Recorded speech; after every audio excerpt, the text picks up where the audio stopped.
Hello, welcome back to the channel. In this episode we're going to be focusing on Bilbo's departure from the Shire and Frodo's departure from the Shire. I suppose you think that was terribly clever. Come on, Gandalf. Did you see their faces? There are many magic rings in this world, Bilbo Baggins, and none of them should be used lightly. It was just a bit of fun. Oh, you're probably right, as usual. I'm leaving everything to him. What about this ring of yours? Is that staying too? Yes. It's in an envelope over there on the mantelpiece. No. Wait, it's here in my pocket.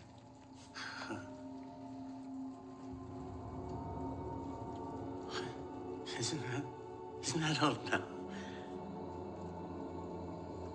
Yet, after all, why not? Why shouldn't I keep it? I think you should leave the ring behind, Bilbo. Is that so hard? Well, no. And yes. Now it comes to it.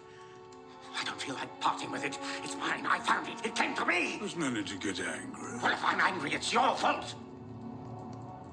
It's mine. My own.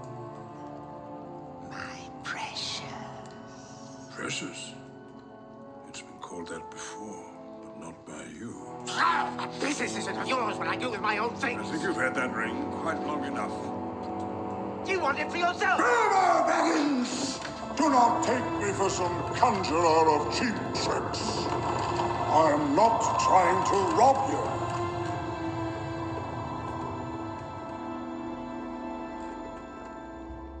Trying to help you.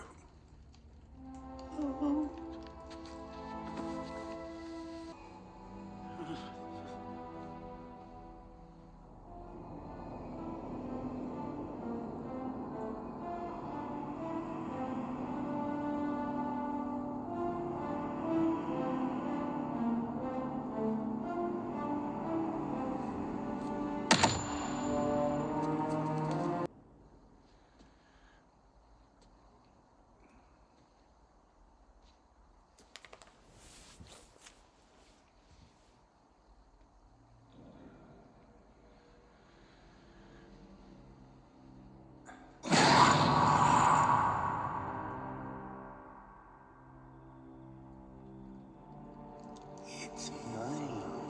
My own. My precious. Riddles in the dark. Bilbo! Bilbo!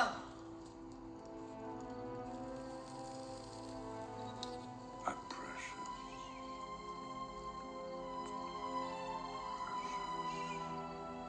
He's gone, hasn't he? Bilbo's ring. He's gone to stay with the elves. He's left you bag end.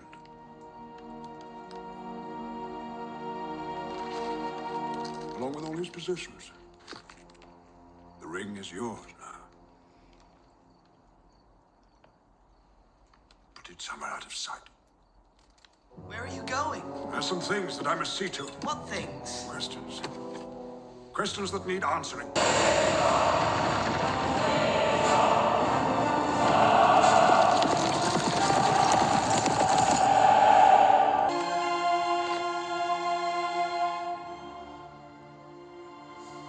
The year 3434 of the Second Age. Here follows the account of Isildur, High King of Gondor, and the finding of the Ring of Power. There's been some strange folk crossing the Shire. Dwarves and others of a less than savory nature. War's brewing. The mountains are fair teeming with goblins. Far-off tales and children's stories, that's all that is. You're beginning to sound like that old Bilbo Baggins. Cracked he was. Young Mr. Frodo here. He's cracking. I'm proud of it. Cheers, Gaffer. Aye. Cheers. Well, it's none of our concern what goes on beyond our borders. Keep your nose out of trouble, and no trouble will come to you. Is it sealed? Is it safe?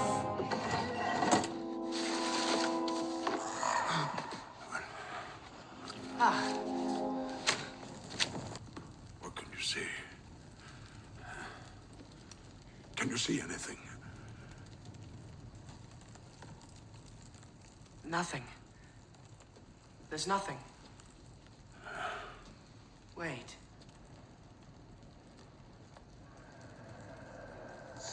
There are markings. It's some form of Elvish. I can't read it. There are few who can. The language is that of Mordor, which I will not utter here. Mordor? In the common tongue, it says, one ring to rule them all. One ring to find them. One ring to bring them all. And in the darkness, fight them. No, Frodo. The spirit of Sauron endured.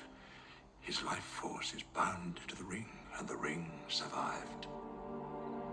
Sauron has returned. His orcs have multiplied. His fortress of Barad-dûr is rebuilt in the land of Mordor. Sauron needs only this ring to cover all the lands of a second darkness. He is seeking it. Seeking it all. His thought is bent on it. The ring yearns above all else to return to the hand of its master. They are one. The ring and the Dark Lord. Frodo, he must never find it. There is one other who knew that Bilbo had the ring.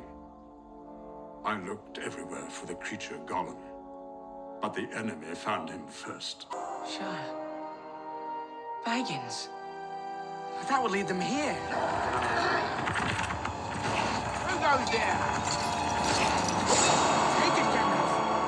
Take it. No, Frodo. You must take it. You cannot offer me this ring. I'm giving it to you. Don't touch me, Frodo. I dare not take it. Not even to keep it safe. Understand, Frodo. I will use this ring from a desire to do good.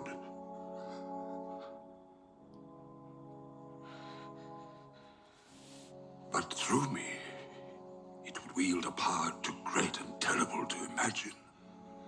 But it cannot stay in the Shire. No. No, it can't.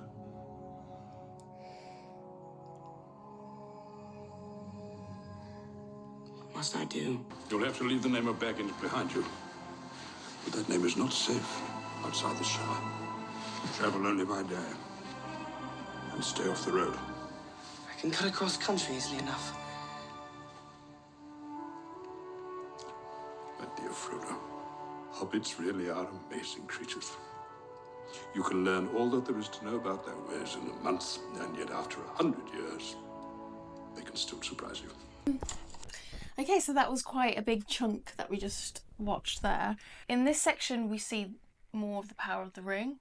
We see Bilbo's interaction with the ring. Is the relationship of Bilbo and the ring, in your opinion, is that a relationship of an addict?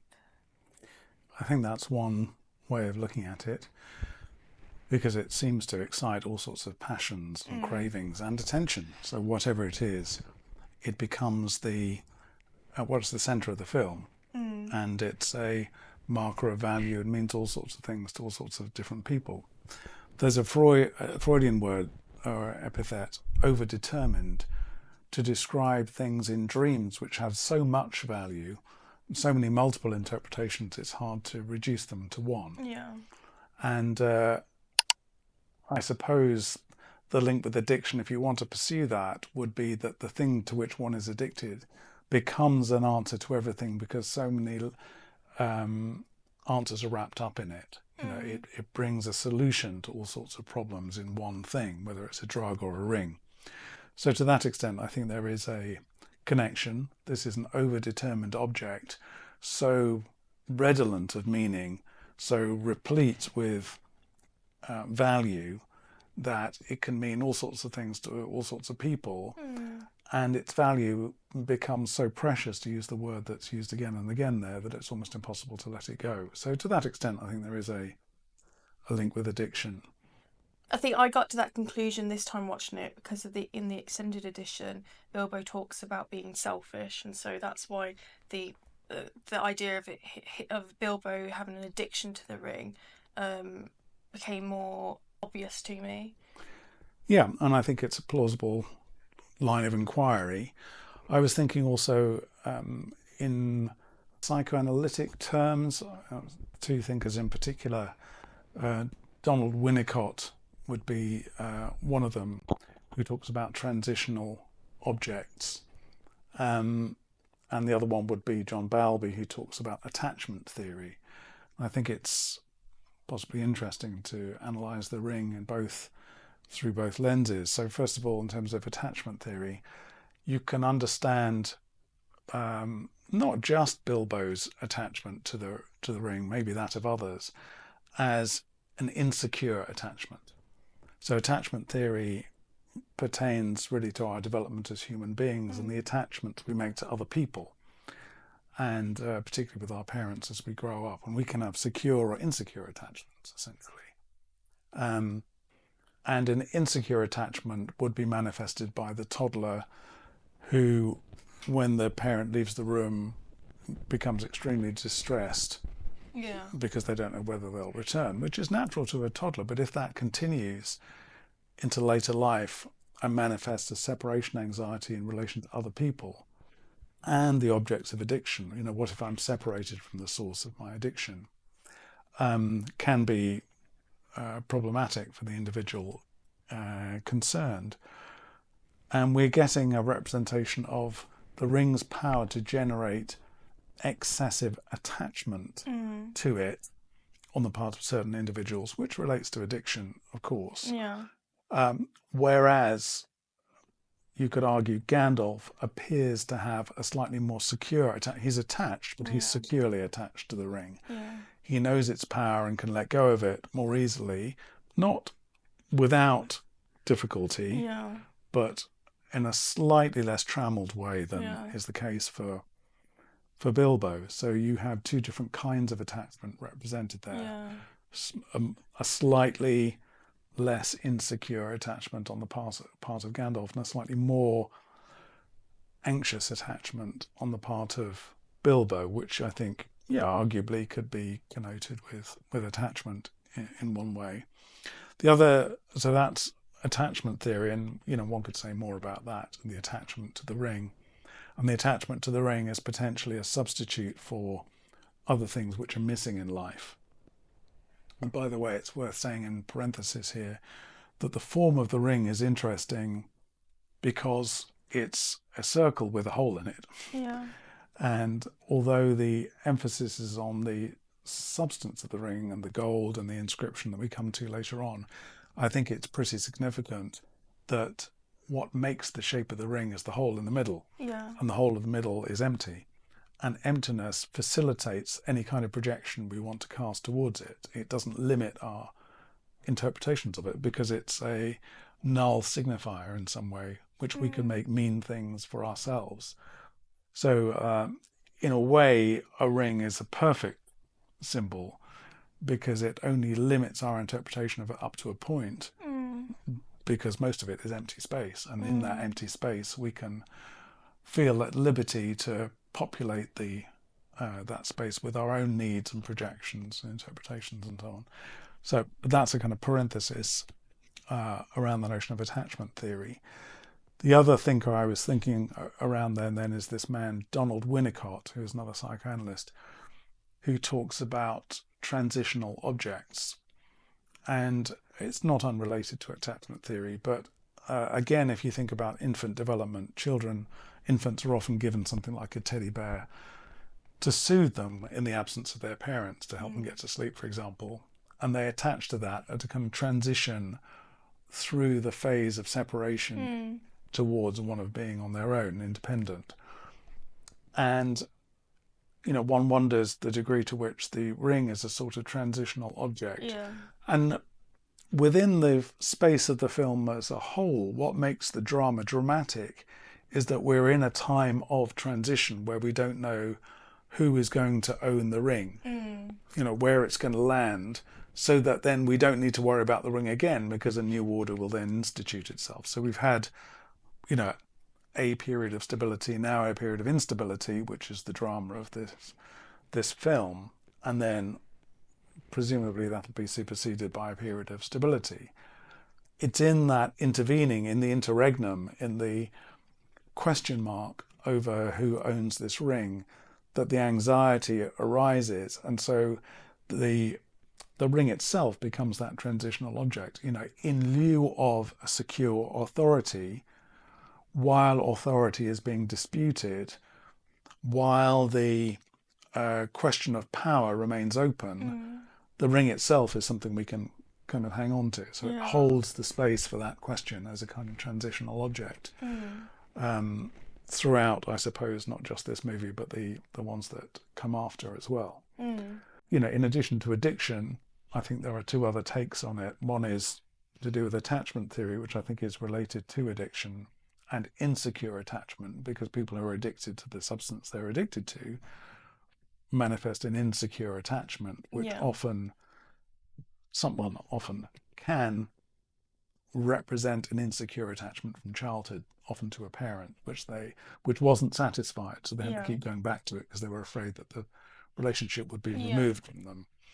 And that also relates to this notion a little bit of the transitional object as something which can hold space while questions of stability are still being worked through. And Gandalf says when he's offered the ring, he gets quite triggered by that, don't tempt me, and he's scared of what he might do with if he has that power of the ring.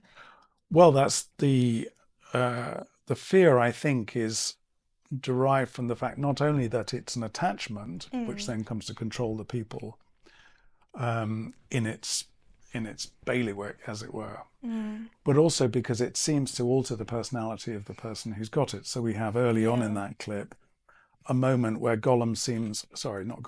where Bilbo seems to be a little bit obsessed, as if his voice potentially is even that of Gollum, or as if he's channeling something beyond him. And I think it would appear that is the sort of power of which Gandalf is afraid too, that his personality will be taken over or possessed by the ring, or at least through the ring, potentially ultimately manipulated by Sauron, we don't know, but potentially that.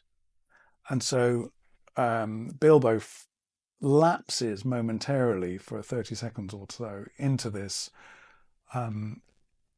position of being a kind of passive vehicle of the ring. And it's almost like glossolalia, when people speak in tongues. It's almost that quality of somebody being taken over in a slightly frightening way by a voice which isn't theirs.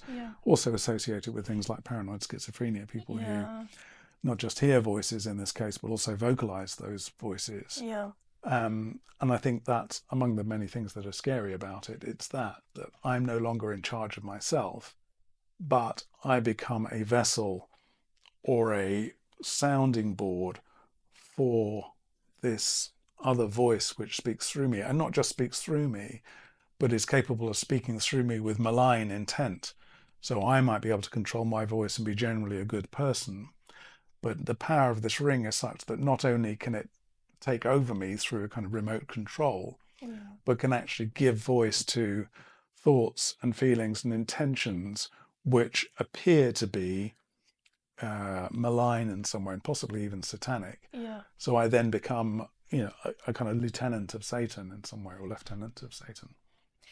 And in that moment, Gandalf has to you see a different side of Gandalf that we have seen so far, and he turns into a kind of booming, kind of Odin figure. Yeah, he does. He becomes a bit ogreish, and it's a bit surprising because he has been presented as this, yes, magical, but kindly, authoritative, slightly avuncular figure in whom we thought we could trust. And suddenly that's disrupted. And it's a bit like, you talked in the very first episode about the unreliable narrator. It's as if, well, hang on, if he was our anchor in this world, then he too is susceptible to the power of the ring. Where do we go as a viewer there? Where do we draw our dependable information from? So I think it's important that Gandalf and actually Bilbo only fall into that state briefly. If it were to happen on a more ongoing basis, I think for us as the viewer of a narrative would begin to lose our trust. Where's the central kind of narrative fence posts, as it were, that we can hang on to. I was thinking of Tolkien, and when he came back from the war, I assume he would have known people who were also in the war back in Oxford and stuff, and maybe he would have had to have that kind of conversation with someone if they'd fallen into addiction after having trauma during the war, and because it did seem like a conversation that a family member would have with someone going through something. I mean, it's probably impossible to prove, but it's an interesting speculation, and it does have a bit of a tone of that. I mean, I think there's a more general question with any work of art and its author, which is the degree to which one reads the biography of the author into the work. And well, I mean, I've just made that up in my head, really, but no, and it's not at all, non-plausible or not. It's not a kind of fruitless line of inquiry. I just wanted to make the broader point, which is, number one, reading any work of art in terms of the biography of the person who's created it has its limitations.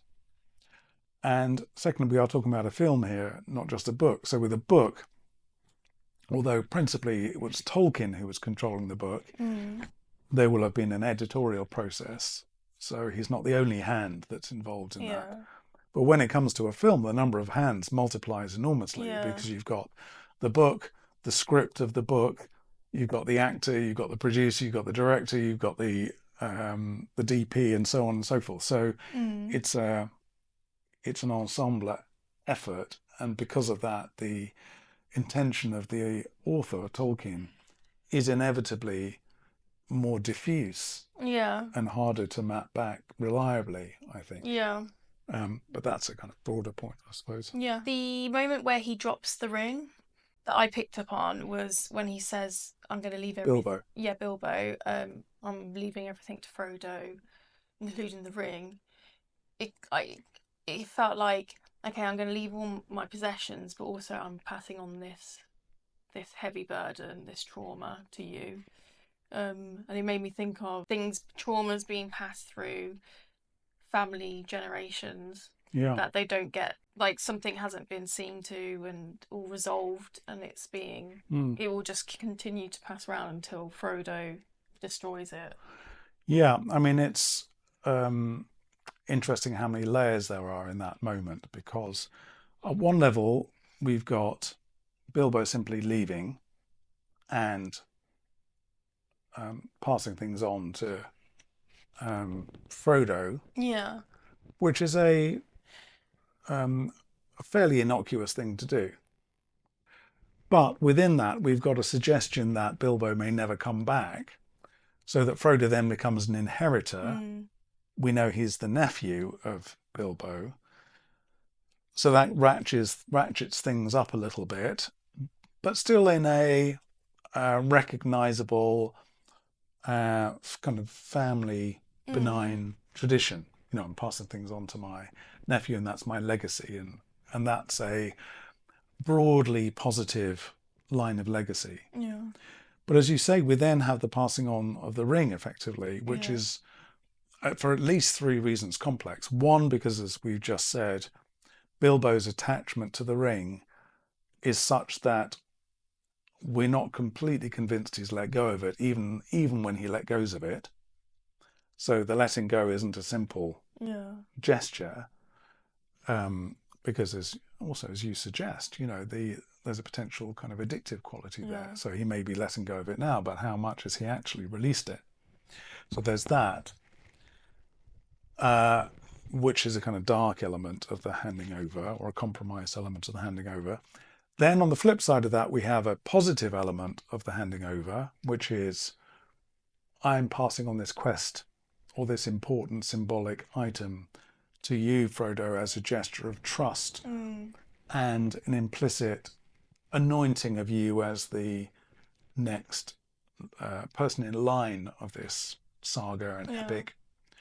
But thirdly, then we kind of flip back to the negative, because as you say, there's a suggestion that the quote unquote trauma that the ring also represents has not been dealt with, and that it will simply be kind of kicked down the generations for the later generation then to then pick up and hold.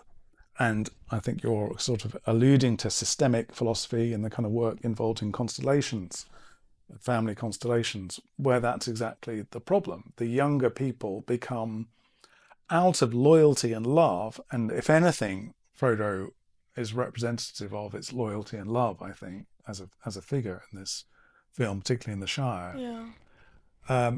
So the children, as figures of loyalty and love, are all the more vulnerable to the receiving out of loyalty and love of things good and ill, which may be passed on to them. So Frodo, even though he may manifest some reluctance about the position he's been effectively bounced into, his sense of loyalty and love will still be greater than those, will still trump them in some way. And therefore he becomes the inheritor, as you're suggesting really, of a systemic trauma, knot, entanglement that he then in turn becomes entangled with. And you could argue from a systemic point of view, well, there should be no film at all, because really Bilbo should have dealt with it, or Bilbo and Gandalf between them should have dealt with all of this conflict, and not allowed it, as you say, to spill over into the next generation. It's unfair. You know, I mean, Frodo hasn't asked for this. He hasn't asked to inherit, as it were, the sins of the father. He's being recruited into a systemic problem that was not of his making. And so, in that sense, we're looking at an intergenerational or transgenerational trauma, or certainly unresolved pattern, which now, inevitably, it seems, is recruiting Frodo. I mean, he didn't want it to happen, but it's as if we're seeing the young man say, well, I don't quite know what this all is, but I love my uncle and I love Gandalf and I'm a loyal citizen of the Shire and I'm a good person. And out of my loyal innocence to this belonging group, I take up this quest without actually really knowing what's involved in it. So to a certain extent, I mean, he's being a little bit manipulated in this in this scene by the men who should, in a certain sense, know better. Why do you think Gandalf likes the hobbits so much? I think he's charmed by them. I think he sees in them something nostalgic. He sees their integrity and ingenuousness as virtues, which perhaps he, in his own view of the world, which is jaded but presented with a kind of wrapper of benignity, allows him to put himself back into a simpler world. And I think that gives him a kind of good feeling, as it were, because he is as opposed to Frodo, who's a figure of innocence, Gandalf is very much a figure of experience, if we use that distinction from William Blake and others, innocence and experience. So to some extent, for Gandalf, I think he likes the Shire and the hobbits because it represents respite. He can change who he is. He can have a break. He can have a break. He can be reminded of more innocent pleasures, almost as though he's going back in time to this Edenic, pre-fall, antediluvian even state where kind of things were much better. And pretty obviously, we've had a hint already of Gollum and so on. This is a world which is much more appealing than the world of, the Gothic apocalyptic world that Gollum and Sauron and the others seem to inhabit. The word precious is used a lot to describe the ring. Yeah. What is the significance of that word, and like why? I don't know. Like, I've never thought about why precious. Yeah, I mean, precious is an interesting word because it comes from a Latin word for price. So price and precious go together. And the word priceless, which is clearly what the ring is also precious. So there's a question of, you know, does this thing have a value, or is it beyond value, or is it both in some way? As I was trying to say earlier, it certainly has a high symbolic value, so it's precious in that sense.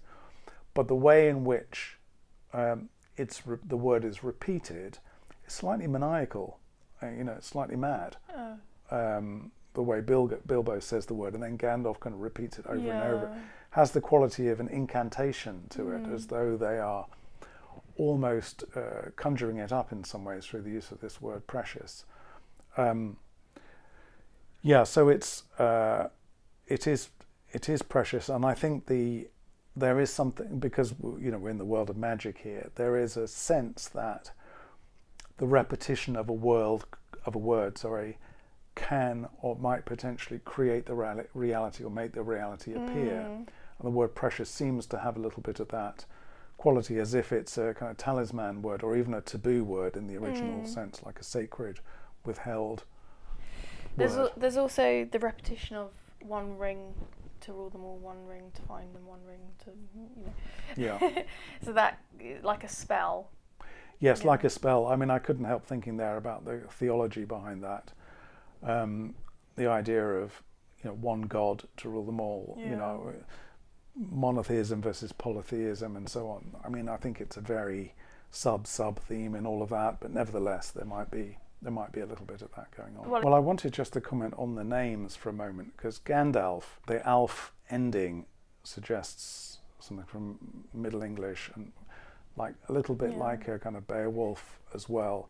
But the word Sauron, so S-A-U-R, is the same ending as you'll get in dinosaur or tyrannosaur. So it means like an animal, and often connoted with a dangerous animal. So Sau would be the first part of it. The on makes it sound like a kind of metal element or something. So Sauron, you know, it's quite a hard, like argon, like, I suppose that's a gas, but whatever. So it seems to combine something elemental, minerally in the on part of the word, but the sour is to do with an animal, potentially scary and potentially prehistoric. So prehistoric adamantine animal are the sort of connotations of the word Sauron. When Gandalf is talking to Frodo about the ring, we see that the ring actually wants to be returned. We see the ring speak or whisper. He says the ring wants to be found. It wants to go back to his master. What's the meaning behind an object having being conscious like that, like a ring being conscious? Yeah, I mean, I think it's part of the general notion of magic within this film, that objects can be invested with animate properties and can come alive, can speak, can suddenly display text on them. But it's interesting that belongs to magical objects, good or bad. Now, elsewhere in that scene, Gandalf points out, you know, I'm not just a conjurer of tricks. As if to say, you know, my magic is of a higher order. But the ambiguity is that magic per se seems to have no moral value in and of itself. It depends on the practitioner of that magic.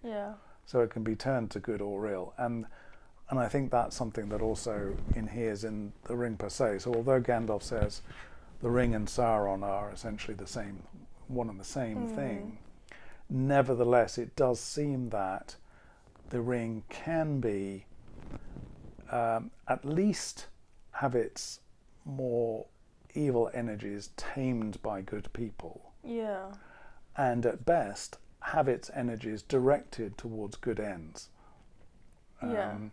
which suggests that even if it is identified with Sauron, that link with Sauron can somehow be attenuated, if not broken. Thank you for watching. Please remember to like, subscribe and comment, and thank you to everyone who has already subscribed.